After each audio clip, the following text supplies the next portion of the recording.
Okay, this is now my third attempt at making this video because it is really important that I get this right. If you have come across my channel at all before, you know Empire of the Vampire is a series I am obsessed with. I continually recommend. It is something that just I adore. It is my favorite series of all time. I've read the first two books twice each, and I have just been so excited for the last book, Empire of the Dawn. I have now read that book and I want to re-go over. Should you read the Empire of the Vampire trilogy? I want to give a review for Empire of the Dawn.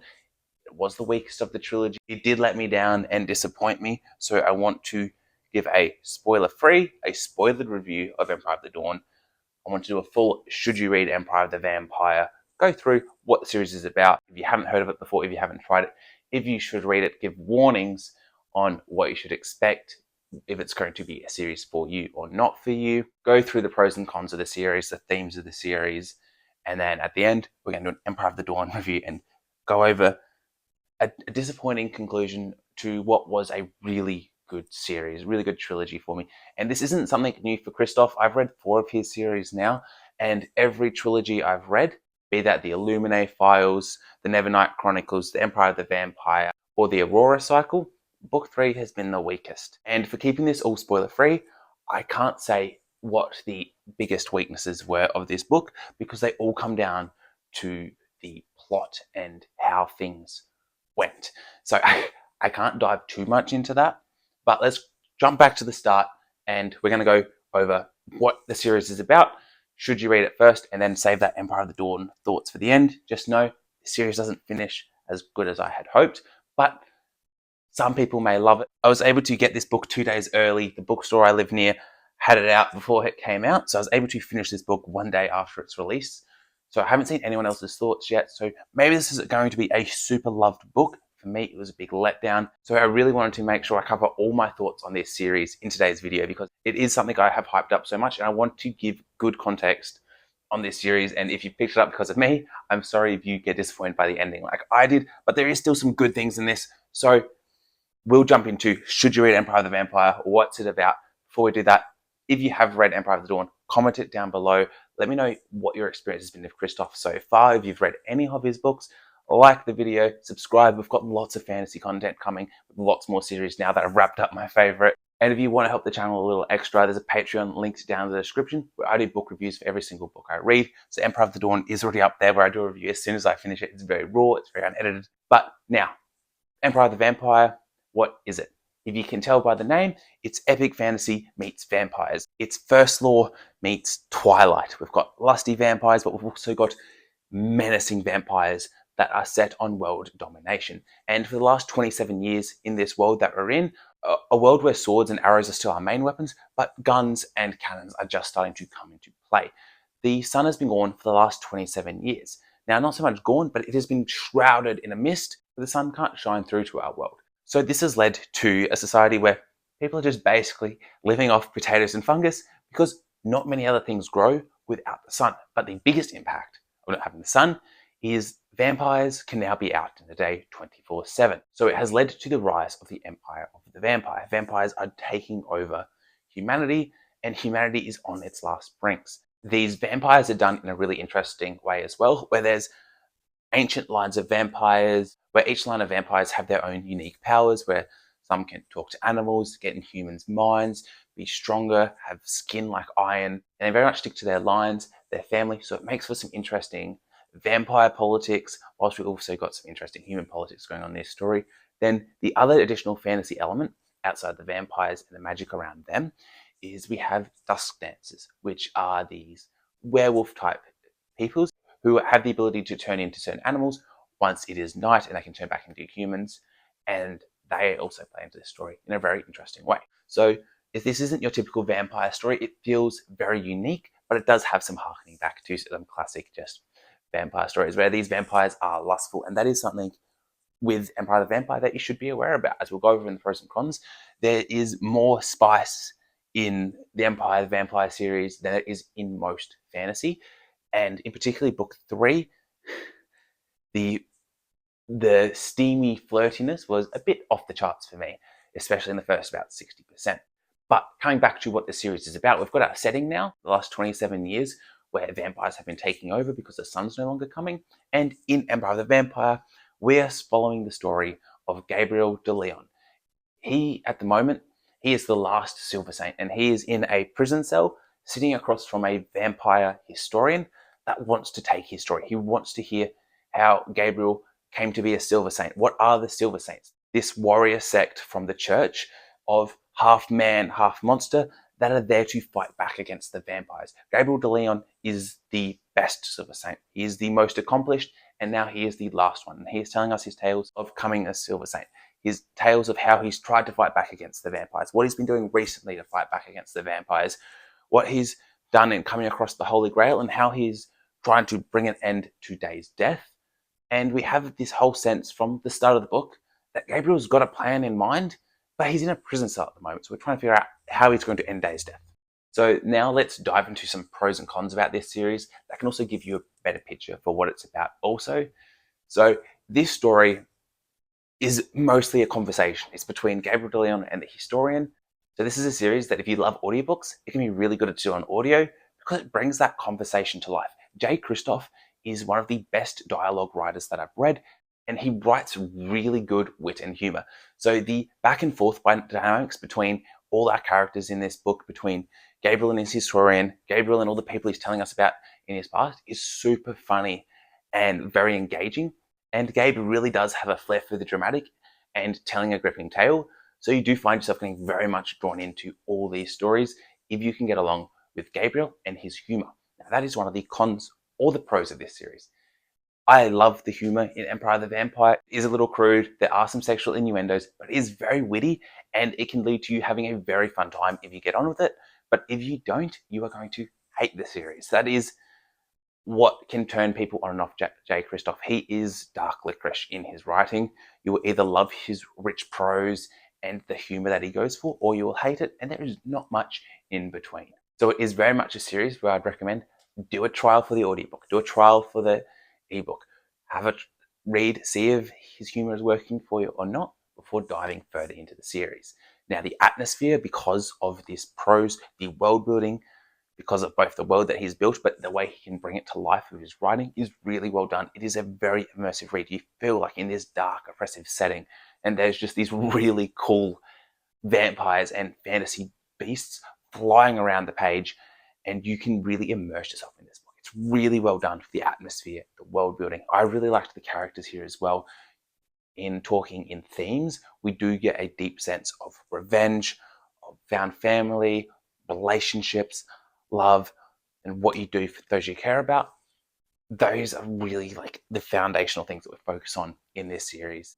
Then coming back to some of the cons of this series is the politics and the political intrigue. There is a lot of setup for things that could be really good and really juicy with the politics of this world.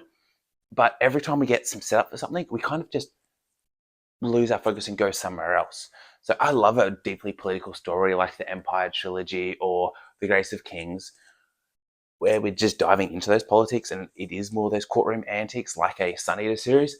We don't get that as much here, which is a little disappointing because there is some good moments for it. But outside of that, there's some really good action in this series. If you like Berserk, there are some Berserk level sort of action and really cool fight scenes that can be really fun.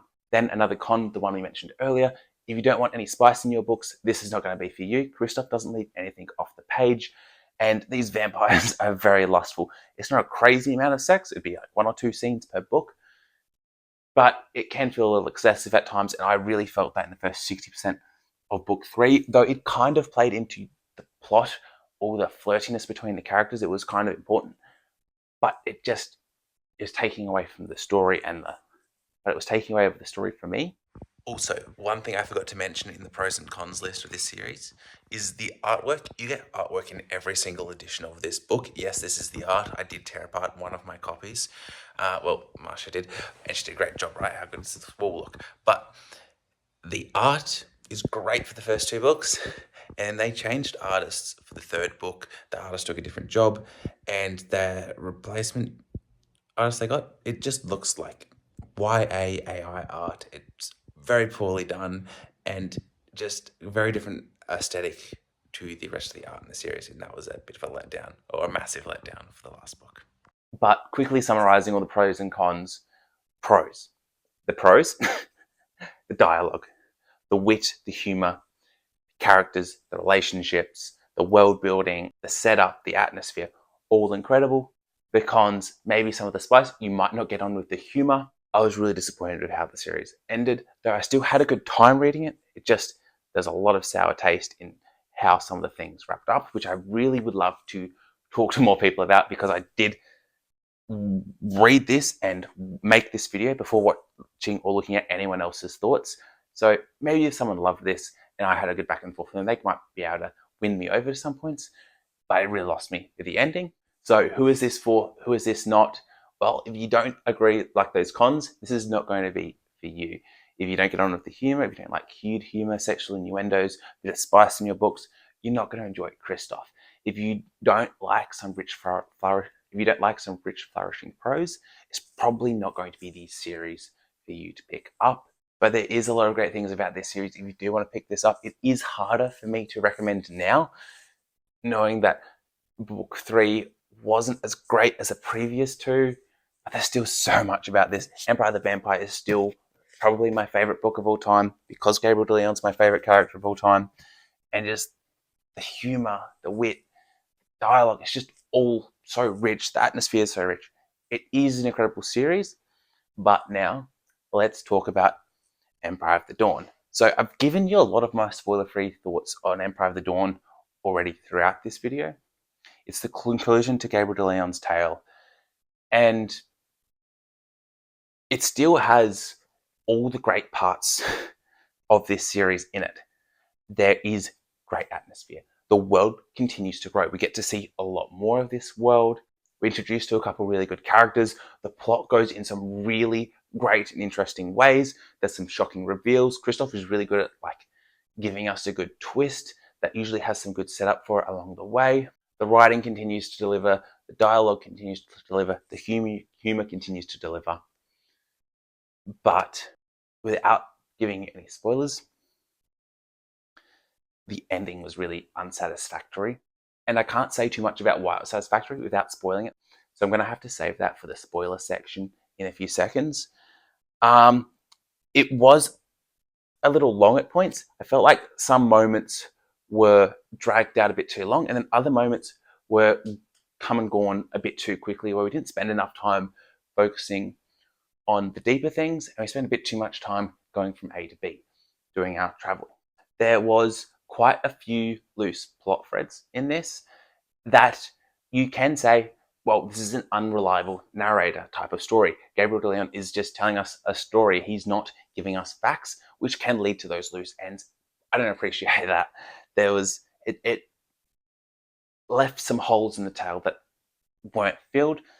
There flirtiness between Gabriel and the historian just was taking me out of the story and just wasting time where I just wanted to spend more time with the plot, but I understand why it was there for the plot. But overall, I still read this book in 3 days. I don't normally read a book this big in 3 days, so there's a lot of great things about it, but it has left quite a sour taste in my mouth, and I'd really like it if you could come give me your thoughts upon finishing Empire of the Dawn. Let me know if I'm crazy or if I'm sane and you felt the same way. Please let me know. If you have watched this far and you are not continuing on to the spoilers, thank you so much for watching. Have a great day. Now, spoilers. All right. Spoiling Empire of the Dawn, why this didn't work for me, a lot of it comes down to that ending. Finding out that J. Kristoff has been putting in all these sad deaths throughout the book, all these moments that he is just putting in there, that emotional punch to make you cry, and then not having those deaths actually there. All those characters ended up living, like Phoebe and Rain, and everyone went happily ever after, off into the sunrise, which is a serious issue that Kristoff has with every single one of his books, always ending that way. Sometimes it's to the sunset, sometimes it's to the sunrise, always it's too happy, especially when he had it written down with these characters dying. And it feels so incredibly cheap for pretty much all of his friends to live through. And there was a moment at the end of the book where Gabe says, "Oh yeah, all my friends slipped." That just ruined the entire book for me because of that. I was watching a video of Jay Kristoff talking to Brandon Sanderson this week in his tour, and he goes about, we all know Gabe is going to win, but it's all about the loss and what the cost of the victory is going to be. What was the loss? What was the cost? Ash Drinker died. That was really sad, but no one else did. You're just going to sacrifice the sword? Come on. That felt really cheap, and I feel like he didn't have to do that. There was no reason to do that. If just Dior, Rain, and Phoebe all stayed dead, and it was just the Dusk Dancers that showed up at the end, and Gabe ends up wiping out the last of the leaders with some Sangomancy, that would have been so much better. Have an actual cost to the story. Don't just have everyone riding off to the sunset and just putting those moments in there just to make people cry and then undoing it all at the end. Really annoying. I really need to see. I'm really interested to hear how this landed for other people. The other issue I had is pretending Patience was alive. I didn't like that. So the whole reason Gabe teamed up with Voss is because Patience was there and he needed to talk to her. But why is Gabe even trusting Voss in the first place? Why does he believe him over Marion? He has been hated Voss his whole life. His whole thing is he is hunting down Voss because Voss killed the one woman he loves and his child. And then Gabe goes, trust Voss. And then after killing Voss, he rides off into the sunset with Phoebe, another woman, even though the whole point of this book was getting revenge for Astrid. Also, on a positive note, I will say it was fun when Jay brought up that little moment of, oh yeah, the horse lives. And John and Gabe are just talking. It's like, don't the horses always die? Maybe not this time. Just a little flashback to the commentary around the book. So I thought that was a bit of fun. And just a reminder from earlier in the video, there was a lot about this I loved. I loved the writing, the humor, the world, the atmosphere. There was a lot of great things. It was just those things at the ending that just undid a lot of the magic of the book. I hope everyone that reads this has the best time with it, and I hope everyone has a way better experience than I did. Though I still had a good time. Yeah, you know what I mean. So let me know what your thoughts were for Dawn. Thank you so much for watching. I hope you have a great day.